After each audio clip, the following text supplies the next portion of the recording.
காதல்ங்கிற விஷயத்தில் நிறைய விஷயங்கள் சொல்லலாம். இது ஒன்று தான், இந்த காதல் ஒன்று தான் அடுத்த ஆள்கிட்ட யோசனை கேட்க முடியாத ஒன்று. எப்படின்னா இதுக்கு என்ன பள்ளிக்கூடமாக வச்சுருக்காங்க? இல்லை இல்லை கவர்மெண்ட் ரூல்ஸ் போடுதா வர ஆகஸ்ட் 30 எல்லாரும் காதலிக்கணும் அப்படின்னு சொல்லி? அது கிடையாது. இல்லை நம்ம பாடம் வச்சா கூட சாய்ஸில் விட்டுருவாங்க சில பேர், அதுவும் சொல்ல முடியாது. இல்லை அப்பாட்ட கேட்க முடியுமா யோசனை? ஒருத்தன் கேட்குறான், வர வியாழக்கிழமை காதலிக்க ஆரம்பிக்கணப்பா, நீங்கள் ஒரு 7:30 போல வந்து தொடங்கி வச்சிங்கன்னா அது 30 விளையும். 30 ஒன்றே முடியும் அப்படியே. அது நம்ம பரம்பரையிலே கிடையாது அப்படின்னு சொல்லுவாங்க. அப்போ காதலில் இருக்குது, கல்யாணத்தில் இருக்குது, குழந்தை பிறக்கிறதுல இருக்குது. சின்ன குழந்தைகள்கிட்ட நீங்கள் பார்த்தீங்கன்னா அவனுடைய வாழ்க்கையில் சின்ன சின்ன சம்பவங்கள் இருக்குது. இப்போ நமக்கெல்லாம் இந்த பாய்வுட் டேஸ்ன்னு ஒன்று சொல்லுவாங்க. அது என்ன அப்படின்னா, சின்ன பிள்ளையா இருக்கப்போ நம்ம மகிழ்ச்சி. இப்போ வர வர அது குறைஞ்சிக்கிட்டே வருது. சின்ன பிள்ளைகள் ரொம்ப மகிழ்ச்சியாக இருக்கும். இப்போ சின்ன பையன் நீங்கள் செக் பண்ணி பாருங்கள், பெரிய டிபார்ட்மெண்டல் ஸ்டோரே வச்சுருப்பாங்க. பம்பரம், ரப்பரு, பீஸா போன பல்பு, காகிதம் எதுவுமே பயன்படாது. ஆனால் அம்புட்டி தலைக்கு வச்சு படுத்துருப்பான். எது காணா போனாலும் அப்படியே அழுவாங்க. ஆனால் சின்ன பிள்ளையா இருக்கப்ப ஒரு பம்பரத்தை காணாமனு 3 நாள் சாப்பிடாம தெரிஞ்சேன். நீ எப்படி வாழ போகிறோம்லாம் நான் நினச்சேன். ஏன்னா பம்பரம்ங்கிறது அப்படி அந்த சின்ன வயசில் அப்படித்தான் தோணும். ஒவ்வொரு பொருள் மேலே நம்ம அவ்வளோ ஆசை வச்சுருப்போம். அது ரொம்ப ஆச்சரியமான ஒன்று. அதே மாதிரி அந்த ஸ்கூலில் படிக்கிறப்ப பார்த்தீங்கன்னா அந்த புத்தகத்துக்குள்ளே மயில் இறகு ஒன்று வச்சுருப்போம். அது அது இப்போ குட்டி ஓடும் நம்பினேன் நான்லாம். என் கூட ஒருத்தெல்லாம் அதுக்கு தினம் அரிசி போடுவேன். சென்னையா இருக்கு, வர்ற வெள்ளிக்கிழமை குட்டி ஓடும் அப்படின்னு. அது வெறும் ரெக்க தான் அது, ஆனால் நான் தெரியாது. அதை நம்ம நம்பிக்கிட்டு இருந்தோம். அந்த மாதிரி அந்த வயதுக்குரிய பருவம் அது. அதே மாதிரி இளைஞர்கள் எதை பற்றியும் கவலைப்பட மாட்டான். அப்பாவுக்கு கடிதம் எழுதுவாங்க கல்லூரியில். எப்படி தெரியுமா? நலமா அப்பாவை கேட்பாங்க. என் நலத்திற்கு பணம் அனுப்பு, முடிஞ்சு வச்சு, அவ்வளோதான். திருக்குறளை காட்டிலும் சின்னதாக இருக்கும்.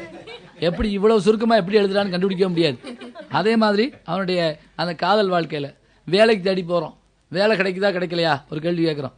ஏன்னா இப்போ எல்லாம் வேலை கட்டாயம் என்ன சொல்கிறோம் அப்படின்னா, பையனாக இருந்தால் வேலை பார்க்கணும்னு சொல்கிறாங்க. மாப்பிள்ளை என்ன செய்கிறாரு முதல் கேள்வி. மாப்பிள்ளை சும்மா தான் இருக்காரு. சும்மா இருக்கவனுக்கு எதுக்கியா வேலை, கல்யாணம் எதுக்கியா ஒன்று கேள்வி கேட்பாங்க. என்கிட்ட படித்த பையனை போன வாரம் பார்த்தேன். படித்து முடிச்சு என்ன பண்ணுற?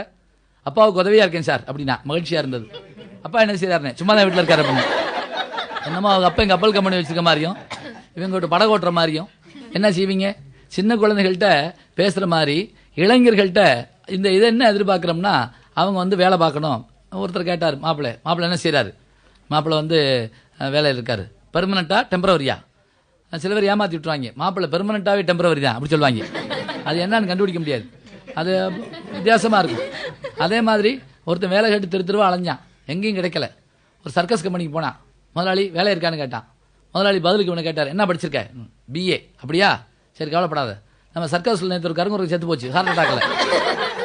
குரங்கு வேஷம் போடுறியா அப்படின்னு கேட்டார். எவ்வளோ சம்பளம் அப்படின்னா, 300 ரூபா. தாராளமாக போடுறேன். படக்குன்னு மண்டையை மாட்டி சட்டையை மாட்டி உள்ளே ஓடிட்டான். ஓடி தவுன்னு தவ்வி பார் விளையாண்டு ஆடாடுன்னு ஆடி சிங்கக்குட்டில் போய் டொம்னு விழுந்துட்டான். சிங்கம் வருது, அழுகுறேன் அந்த குரங்க. ஐயோ 300 ரூபாய்க்காக சிங்கத்தை போய் மாட்ட போகிறோம் அப்படின்னு சொல்லிட்டு சிங்கத்தை கும்பிட்டான். சிங்கம் பேசுது, கவலைப்படாத உன்னை நான் திங்க மாட்டேன் அப்படின்னு சொல்லிச்சு. இவனுக்கு ஆச்சரியம், என்ன சிங்கம் பேசுது அப்படின்னா. சிங்கம் சொல்லிச்சு, நீ BA படித்தவன், உனக்கு குரங்கு வேஷம் போட்டு விட்டுருக்காங்க. நான் MA யூனிவர்சிட்டி ஃபஸ்ட்டு, எனக்கு சிங்க வேஷம் போட்டு விட்டுருக்காங்க. இந்த சர்க்கஸில் நிறையா தெருவில் 8ஆம் கிளாஸ் ஃபெயில் ஆனவன், எந்த குடுக்கில் வேணாலும் போயிட்டு வா, நீ சாக மாட்டேன். இப்போ நினச்சி பாருங்க, இப்போ ஒரு வேலைக்காக ஒருத்தன் குரங்கா நாயா என்ன வேணாலும் பார்க்குறதுக்கு தயாராக இருக்கான். அப்போ சோகத்தில் இன்பம் இருக்கா? இருக்குது. துன்பம் இருக்குன்னு தான் நம்ம வழக்கமாக சொல்லுவோம். இன்பத்தை கொண்டு வந்துடலாம். இதவே ரொம்ப கலங்க கண்ணீரோட சொல்கிறப்ப அது சோகமாக இருக்கும். இதுவே சிரிக்க பேசுகிறப்ப ரொம்ப மகிழ்ச்சியாக இருக்கும். சிரிச்சா நல்லது, சிரிக்க நல்லது. வாய் விட்டு சிரிச்சிங்களா, இன்னும் சிரிக்கலாம். கொஞ்சம் பொறுங்க.